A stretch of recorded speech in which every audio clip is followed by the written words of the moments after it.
Have you ever watched a virtuoso pianist just hammering away and wondered how on earth do they do that without their arms falling off?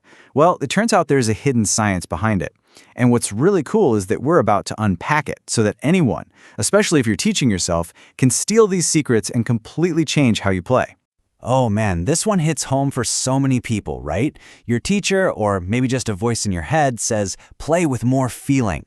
So you try to play louder, with more passion, and what happens? You just tense up. Your forearms start burning, the sound gets kind of harsh, and you feel like you've just hit a brick wall. It's got to be one of the most frustrating things about learning piano. So this leads to a pretty wild idea. What if we've been thinking about this all wrong? What if the greats aren't just born with more talent or freakishly strong fingers? What if their real secret is physics? A deep, almost unconscious understanding of how to move their body with maximum efficiency. And this is where it gets really cool, because science is now pulling back the curtain. Researchers are using things like high-speed cameras and motion capture suits, the stuff they use for movies, to see the invisible movements the naked eye just can't catch. They're literally mapping the exact physical strategies that the experts use. And the best part? These are learnable strategies. All right, so what did they find? Let's dive right into the core of it and look at the actual measurable differences between how an expert moves versus how a novice moves. Okay, this is the first huge clue.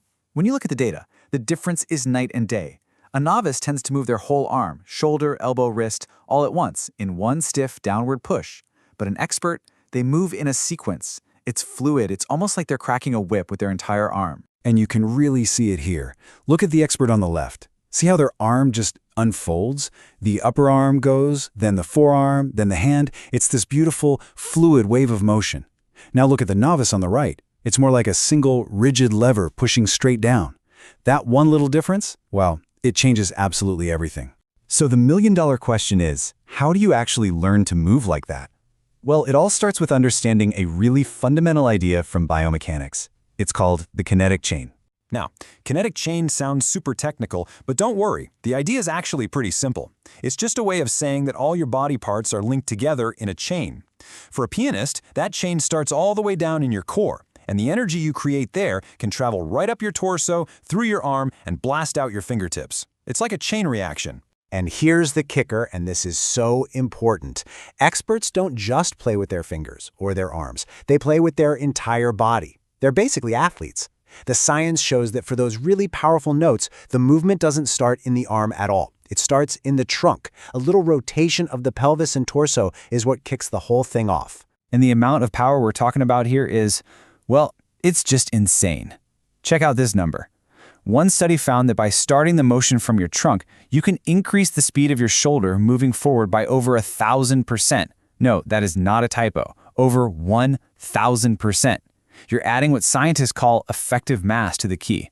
It means you're not just playing with arm strength anymore. You're playing with the weight and power of your entire body. Okay, so starting from the core is part one, but part two is just as important. This is about how you transfer all that energy down the chain. This is the real secret behind that whip-like motion and how the pros generate so much force, almost like magic, for free. So first, let's talk about the way most of us think we should play powerfully. It's called muscular torque. That's just a sciencey way of saying brute force. When you flex your bicep or tense up your forearm to push down on a key, that's muscular torque. And it feels like hard work because, well, it is hard work. But here is the game changer. It's called interaction torque. And the best way to think about this is it's free power. It's not about flexing a muscle at all. It's a force that's generated when the motion of one part of your body whips the next part into action. Think about a whip again. The tip of the whip doesn't have a little motor on it, right? Its incredible speed comes purely from the transfer of momentum down the chain. That's interaction torque. So how do pianists actually do this? It's a simple three-step process. First, the upper arm starts swinging downward. You can even let gravity do most of the work. Then, and this is the crucial moment, the shoulder muscles slam on the brakes. They abruptly stop the upper arm's motion. And third, that sudden stop acts like the handle of a whip, transferring all that momentum and launching the forearm and hand forward into the key with a ton of acceleration. And you don't have to take my word for it. The data just screams it.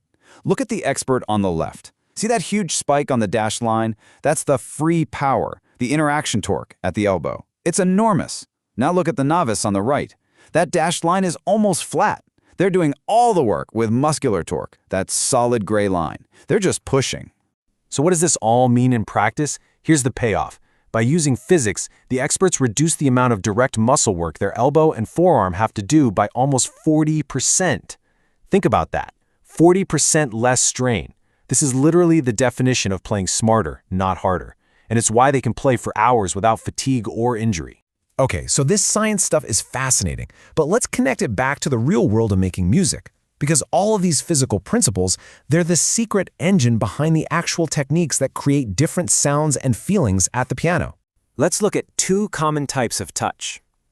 If you want a sharp, bright, struck sound, you use that downward and forward whip we've been talking about. But if you want a deep, rich, pressed sound, you actually use a slightly upward and forward motion, which engages that effective mass from your whole body for a really controlled, powerful tone.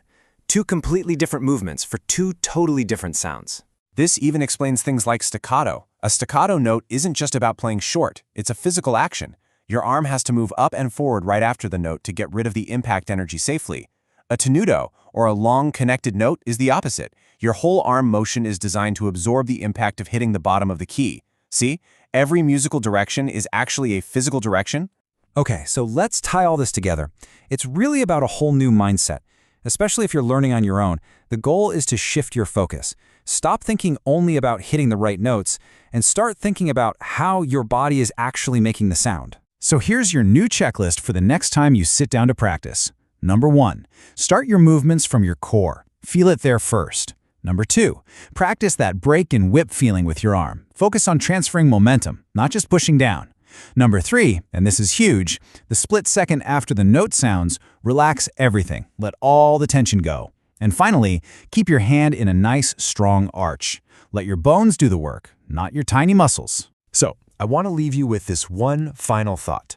The next time you sit at the piano, ask yourself, am I just practicing notes? Am I just drilling my fingers? Or am I training to be a musical athlete? Because thinking of yourself that way, as an athlete, well, that could change absolutely everything for you.